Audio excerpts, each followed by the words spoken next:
I went from cold messaging people and not really being able to progress into sales or be able to validate any of my ideas that I had to people messaging me. If you're new here, my name is Ruth, and on this channel I share what I'm learning about building my dream life through taking actions, building skills and acting on ideas. So recently, visibility has been the biggest lesson I've learned.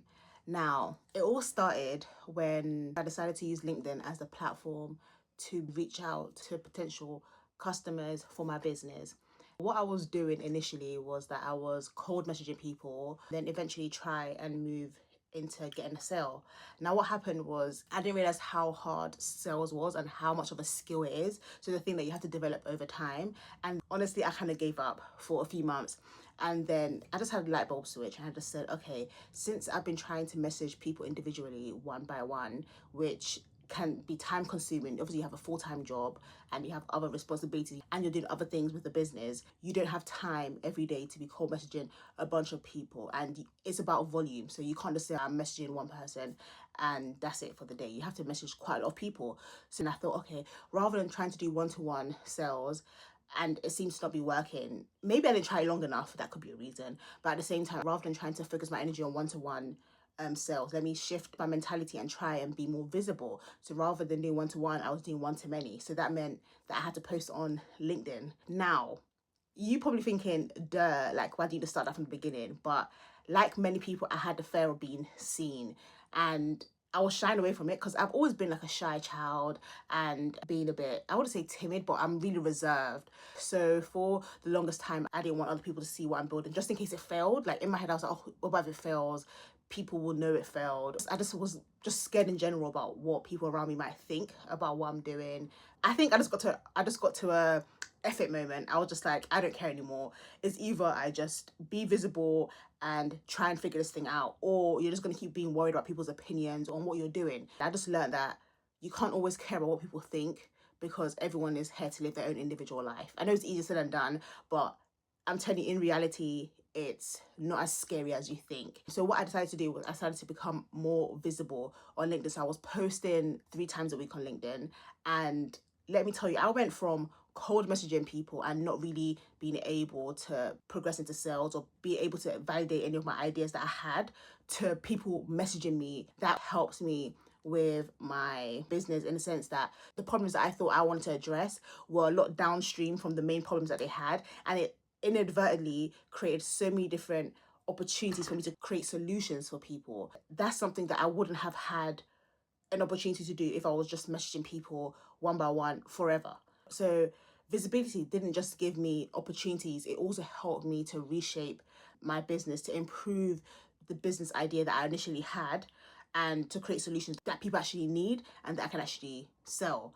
The fear of being seen, I know, is a crippling fear because really and truly, if you're not seen, all the great ideas you have in your head, because everybody has great ideas, no matter if you think it's a big or small idea, everyone has ideas. It feels like you're wasting your talents. It's kind of like you're just digging a hole and putting all your talents in a hole because nobody can see it. I would say that if you're scared of being seen, evaluate yourself where you are in life. Is it something that's limiting you from gaining opportunity? Is it limiting you from expanding your ideas or reshaping your ideas? Is it holding you back? It's only you that can actually sit down and evaluate if that's the case. Nobody can evaluate for you and no one can help you to shift your mentality. It has to come from within. Visibility didn't just open up opportunities, it also gave me clarity. For example, initially I thought my target market was fresh graduates and people entering the biomedical science field, because that's the field I'm in. I'm a biomedical scientist by day. Oh, plug. If you're aspiring biomedical scientists, you can check out my website, Biomed Pathway, or you can check me out on LinkedIn, ruthodetolahq. But yeah, that's just sidetrack. So back to what I was saying. I initially thought that my target group was graduates and entry-level laboratory workers.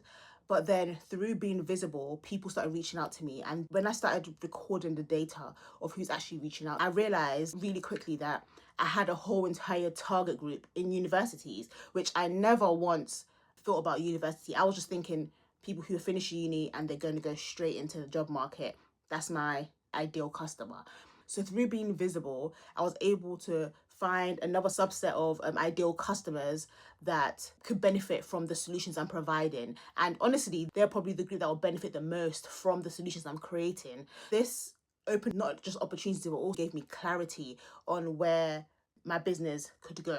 Being seen and being visible just goes beyond your business ideas. People meet their partners through being more visible. People meet their business partners, gain work opportunities, career advancements, so many different things people can benefit from being seen.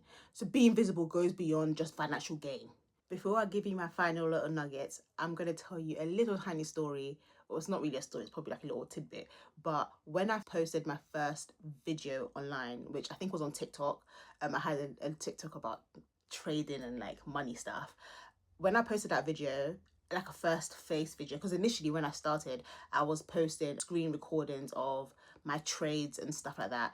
It was doing really well, but then one day I just felt compelled to see, let me try, because I've just never been like on social media like that. So I made the video and I was so nervous to post it, and then I posted it and nothing happened. So the moral of the story is nothing ever happens when you post a video. Like, people watched it, commented on it, liked it, shared it, but your life didn't crumble. Like, as long as it's something that is good and of value to people, like, you're not really going to get any negative feed, or you are going to get some negative feedback. Some people are a bit Twitter fingers online, but your life isn't going to end, if that makes any sense. We drum up some big climatic thing that's going to happen when we post, especially if you're really shy and introverted, or you're reserved, that you think it's going to be some big event.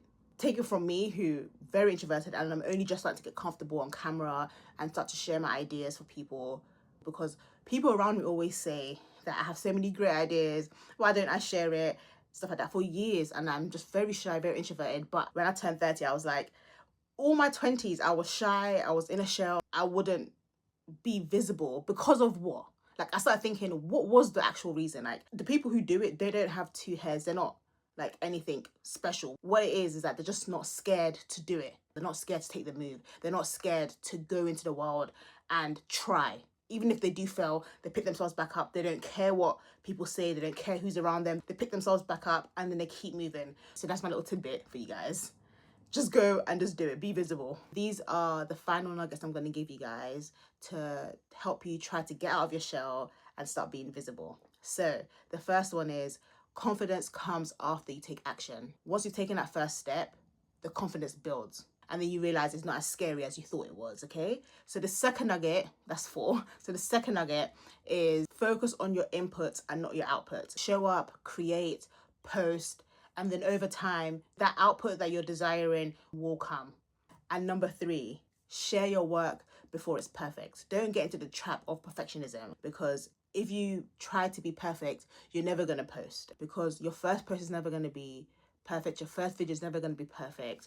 Your first newsletter is not going to be perfect. Clarity only comes after action, not after planning. We're humans, we're all flawed, so no one can ever create anything that's perfect, because we are not perfect. So we just have to put that mindset to the side and just focus on consistency, constantly creating, constantly sharing, and then over time you will get better and close enough to that perfection that everyone is looking for. To wrap this video up, being invisible makes you feel safe, but in reality it keeps you stuck. So if you're feeling stuck, you can watch this video where I dive into the mindset that's keeping you stuck. If this video was helpful, don't forget to like, share, subscribe, or share it with someone who you feel needs to hear this. And I'll see you guys in my next video. Bye guys.